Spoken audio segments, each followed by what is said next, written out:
Well, we're following one of the big stories today. It is the Commission of Inquiry into State Capture. All eyes will be on the inquiry into state capture. This after weekend reports that former Bosasa Chief Operating Officer Angelo Agrizzi is expected to implicate senior ANC members. On Friday, Agrizzi told the inquiry chaired by Deputy Chief Justice Raymond Zondo that members of the ANC in the Northwest had in the past laundered money through the facility's youth centres. He claimed that the money was then used to run the party's regional elections. Agrizzi also implicated the Commissioner's Secretary, Dr. Khotso de Wee, in wrongdoing. Now, for more on the story, as always, we're joined on the line by Mzwandile Mbeje, SABC Senior political reporter. Hey, Mzwai, thank you very much indeed for your time. There's been a lot of reporting at the weekend, no doubt you saw it, about who is likely to be implicated and what Mr. Agrizzi is likely to say this week. But let's recap a bit. What were some of the salient allegations that came out last week? Thank you very much, Blaine. It was quite a week yesterday, rather last week. I mean, when we had all those allegations involving a number of people, basically hearing about the bribes that were taking place at Bosasa. In fact, not only hearing about the bribes, I mean, being shown the videos. And interestingly, at the end of the commission playing, so the secretary of the commission, Dr. Khotso de Wee, somehow got implicated, and as a result, he took leave of absence. But before I can continue playing, so with me here, I've just hijacked the spokesperson of the DA on state capture, Natasha Mazon, to just give us their take as they see these proceedings unfold. Thank you very much, ma'am. So I see you are here today. I'm sure you want to listen to names if they do appear. Perhaps you'll tell us something about the DA as well. Well, I think it's very important that we're here today to hear the names that come out. The testimony last week being explosive. Today we're being told that certain people's names will be mentioned, and I think it's very important for us to be here. As you know, as the Democratic Alliance, we've lodged many charges against people regarding state capture, both in Bosasa, with our state-owned entities. And isn't it interesting to note that many of the names and the players are the same? And it's what we've been saying for the last 4 years. The modus operandi was the same players were involved, the same structures were used. So what we're seeing here now is just more evidence coming forward that state capture was almost the greatest heist of all time, and South Africa was saved when we were at the brink of collapse. I mean, it looks like everyone is saying everyone is waiting for their name to be called. Will the DA's name be called, or at least the individuals in the DA, as far as your knowledge goes? As far as my knowledge goes, absolutely not. But the DA will certainly be called to give testimony, because we've taken part in many hearings, we've laid many charges, we've brought many of the cases forward, and we will have to give testimony regarding the charges that we've laid, as well as what we've experienced in Parliament and the things that we've brought forward in Parliament. So we won't be on the dock ourselves, but we will be giving evidence whenever the Zondo Commission requires us to do so. Should you be named, so what will you do as the DA? Well, we would have to see if we are named, what we would do, and of course we would take whatever necessary action. We take our lead from the Zondo Commission itself. I know that we should be called in to give evidence on charges that we've laid, and we will do that gratefully, and we'll give the Zondo Commission all our support. Thank you very much. Thank you. That was the spokesperson of the DA on state capture, Natasha Mazon.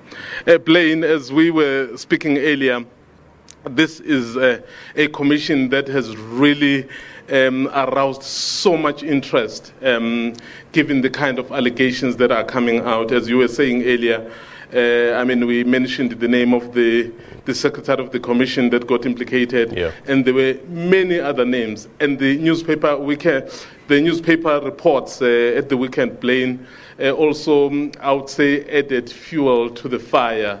So we expect to hear a lot more when the commission resumes at 12 today. Yeah, you know, Mzwai, the ANC says those testifying in the Commission of Inquiry into State Capture are not speaking for the party. The acting ANC spokesperson, Zizi Kodwa, addressed the media, I think in Irene, where the party's NEC and Lekgotla meetings were taking place. I want to just play a clip for you as to what he had to say. Just listen.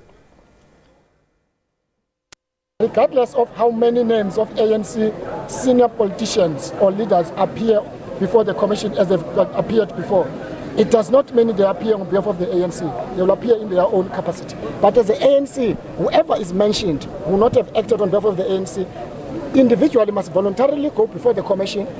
Whether they agree or decline or deny the allegations against them, they must do so. The ANC will not do that on their behalf.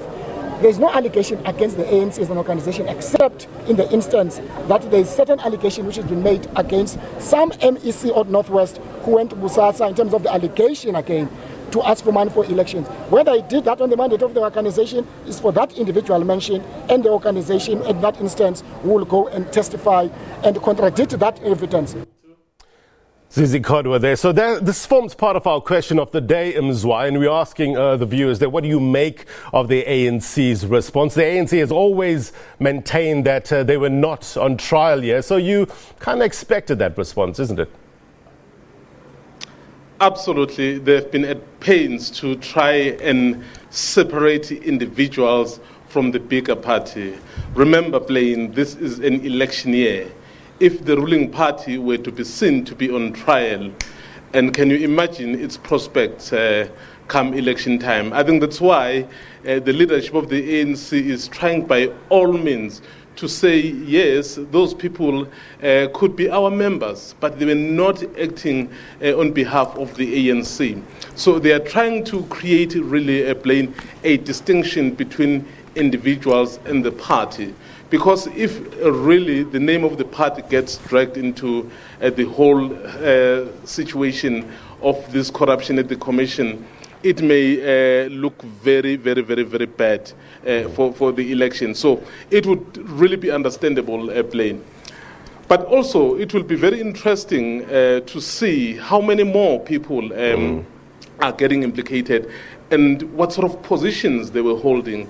Because as much as the party would be saying they have nothing to do with this, if the members of the public out there can see people who they trust, people who they've entrusted with the responsibility, and then getting involved in all sorts of corrupt activities, it certainly and somehow would impact on its name. But as you can understand, yes, the ANC will try and really stand on top of the mountain to say, as the party, they are not part of this. As I've spoken to the official opposition, so they would try to really milk this for themselves, to say, we've always said the ANC is a corrupt organization, so look at the names of the people who are getting dragged into all of this. So as much as this is about the fact-finding mission, Blaine, of course, it's a very fertile ground for politicking, particularly in this year of election. Look, we heard, as some would describe, explosive details coming out. I think it's important to remind our viewers how this commission works. My understanding is that evidence given at the commission cannot lead to direct prosecution, but it can lead to an investigation, correct? Absolutely. And perhaps what will also happen, Blaine, is that once the commission has concluded its work, it would be very interesting to watch the recommendations of the judge, given that he would have had all the information, all the facts at his disposal.